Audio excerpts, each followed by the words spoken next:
The swarm did not stay confused for long. 12 hours after the command vessel fell, they adapted. New leaders emerged. The attack resumed with greater fury. Captain James Miller knew this was the end. His fleet had been reduced to 140 ships. Ammunition was running low. Shields were failing. Crews were exhausted beyond measure, but they still held the line. "Sir, multiple swarm command vessels detected," Tom Hayes reported. "They learned. They're not using one leader anymore. They have dozens now." "Of course they did," James said quietly. "Send the distress signal to Earth. Tell them we bought them 2 days. Tell them we held." Tom's hand hesitated over the controls. "Sir, send it, Lieutenant." As the message transmitted, James looked at his crew. They were young. Too young. Some had families. Some had dreams of what they would do after the war. None of them would see those dreams now.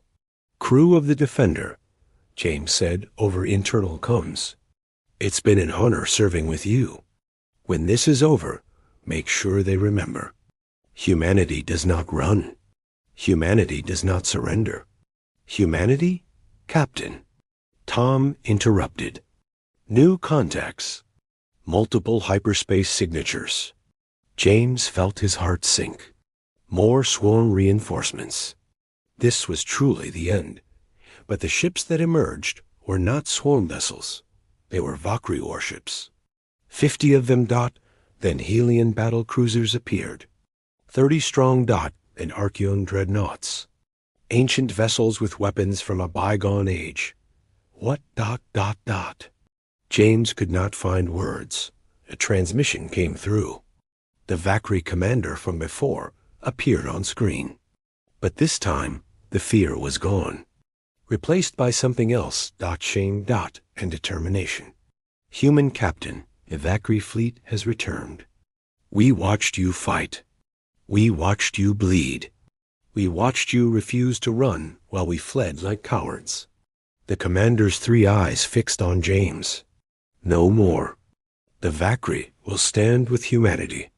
We will draw the line together." Another transmission. A Helion warrior, scarred and battle-worn. "The Helion collective has been shamed by human courage. We are warriors. We forgot what that meant. We remember now. We fight with you." An Archean elder spoke next, voice ancient and wise. "In 10,000 years, we have never seen such bravery. Humanity is young, but you have shown us what we lost. The will to stand against darkness. We will not abandon you." James felt something break inside him. Not despair, but the wall he had built around his emotions. Tears filled his eyes. "Welcome to the line," he managed to say. The combined fleet numbered over 500 ships now, united, ready. Swarm came at them with everything. The battle that followed was the largest the galaxy had seen in centuries. Human tactics combined with alien firepower created devastation. The Valkyrie shields protected human vessels. Human captains coordinated the Helion warriors. Archean weapons tore through swarm command vessels. The swarm fought with mindless determination. But the Allied fleet fought with something more powerful. Purpose, that the Defender took hit after hit. Decks were exposed to vacuum. Systems failed. Fire spread through compartments. "We're not going to make it," Tom said, reading the damage reports. "We don't have to," James replied, firing the last weapons. "We just have to hold long enough." And they did. After 36 hours of continuous battle, the swarm broke, not defeated, but stopped. They withdrew, retreating into hyperspace, leaving behind thousands of destroyed vessels. The Allied fleet had won. James collapsed into his chair. Around him, his crew cheered. Across the fleet, humans and aliens celebrated together. Marcus Station still stood. Behind it, Earth remained untouched. Admiral Kane's face appeared on screen, tears streaming down the old warrior's face. "You did it, James. You crazy, brave fool. You did it. Not just us, sir. All of us. Together." In the following days, the galaxy changed. The Galactic Council reformed. But this time, humanity sat at the center. Not because they demanded it, but because every species agreed they had earned it. The defensive line at Marcus Station became permanent. Ships from every race joined it. A symbol of unity forged in battle. The swarm returned several times over the years. But they never crossed the line again. Because now the galaxy stood together, and it all started because humanity refused to run. Because when others fled, humanity looked at the darkness and said, "No further. Here we stand. Here we fight. Here we draw the line." The galaxy would never forget the lesson they learned from the young species called humanity. Courage is not the absence of fear. Courage is standing firm despite fear. Courage is drawing the line when others run. Courage is human. The swarm arrived exactly when predicted. Captain James Miller had not slept in 2 days. None of them had. 300 human ships waited in formation around Marcus Station. They had prepared everything they could. Set up defensive grids. Positioned weapons platforms. Made their peace. "Contact in 5 minutes, Tom Hayes announced. His voice was steady now. Fear had turned into something else. Acceptance. "Resolve. James opened a channel to all ships. "This is Captain Miller. In a few minutes, we face the enemy. Remember your training. Trust your crews. Fight smart. And know that every second we hold them here, our families back home live another second in peace." He paused and added, "Make humanity proud." The swarm emerged from hyperspace like a nightmare given form. They were not ships. Not really. They were organic vessels. Living creatures twisted into war machines. They moved like insects. Thousands of them. Tens of thousands. They filled the void with their mass. "My God," someone whispered. The swarm did not communicate. Did not demand surrender. They simply attacked. The first wave hit the human defensive line like a hammer. "All weapons fire." James commanded. Space lit up with weapons fire. Human railguns tore through swarm vessels. Missiles found their targets. Energy beams carved through organic armor.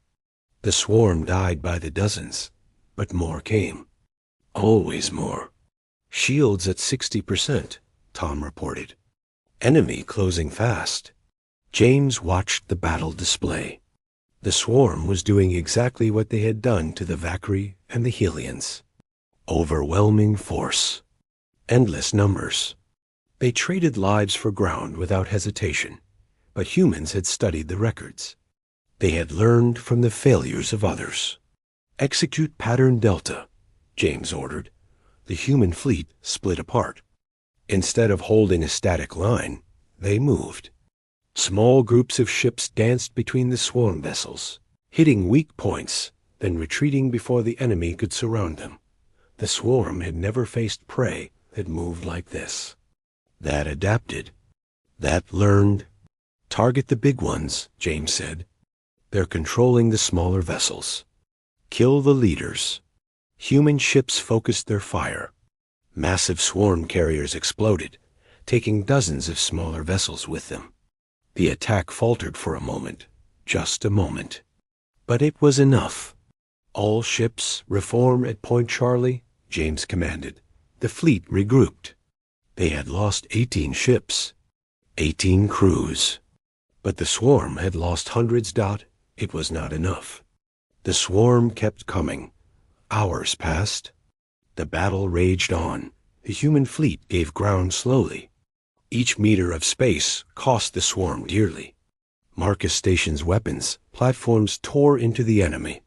Human ships fought with everything they had. On the Defender, the crew worked without rest. Engineers rerouted power.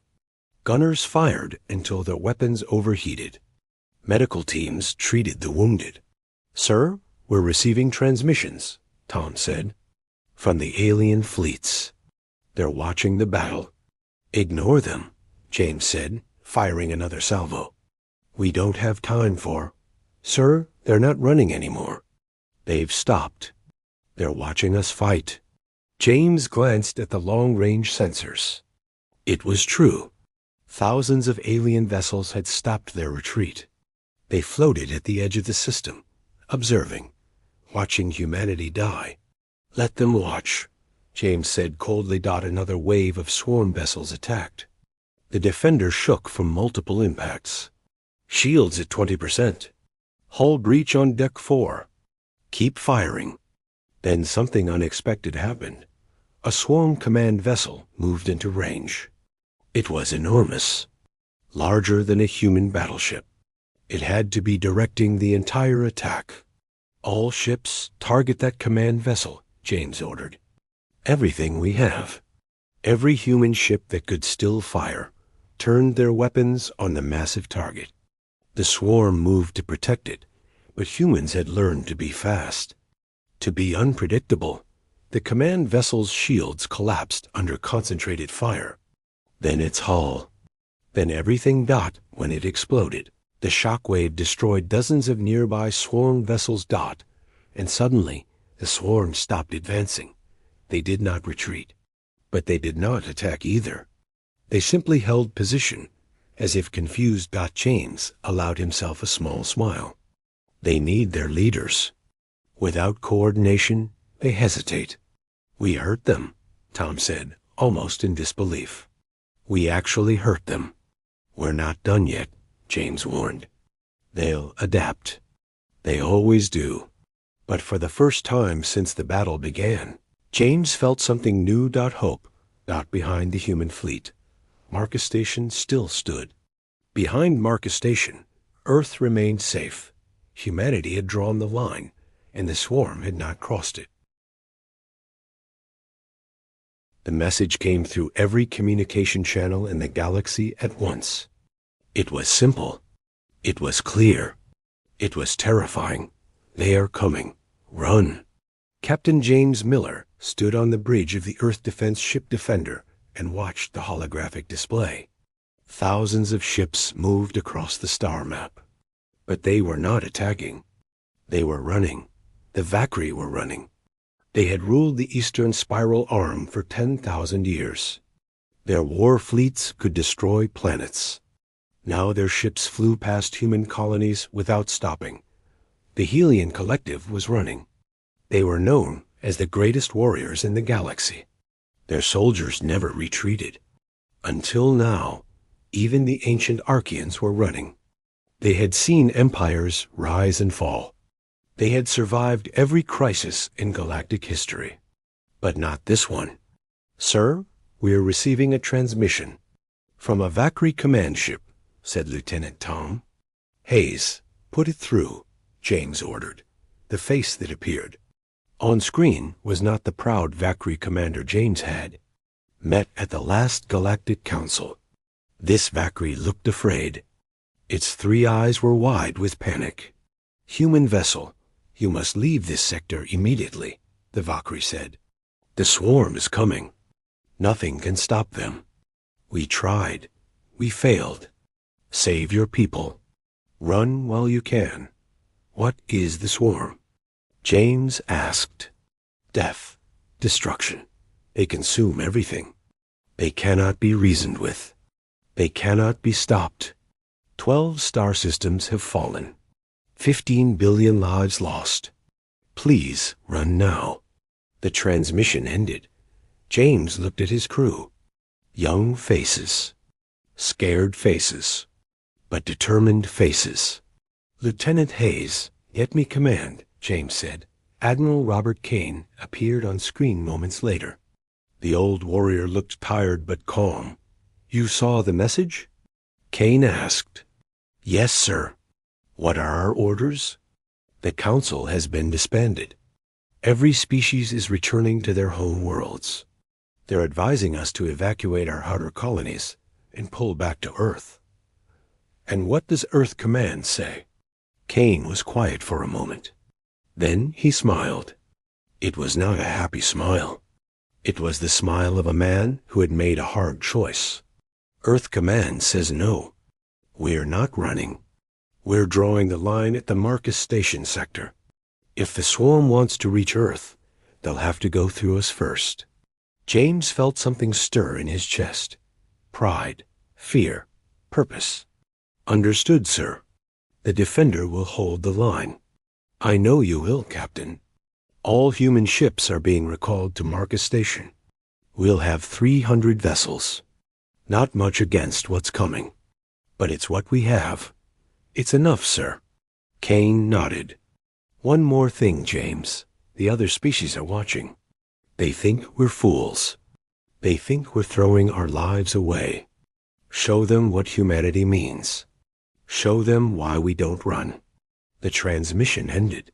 Tom Hayes stepped closer. Captain, the crew is ready, but can we actually stop this thing? James looked at the star map again. The swarm was still 3 days away. A massive cloud of red dots. Thousands of enemy ships. Maybe more. I don't know, Tom, but I know this. Our colonies are behind us. Our families are behind us. Earth is behind us. If we run, the swarm reaches Earth in 2 weeks. If we fight, we buy time. Maybe Earth Command finds a weakness. Maybe we get lucky.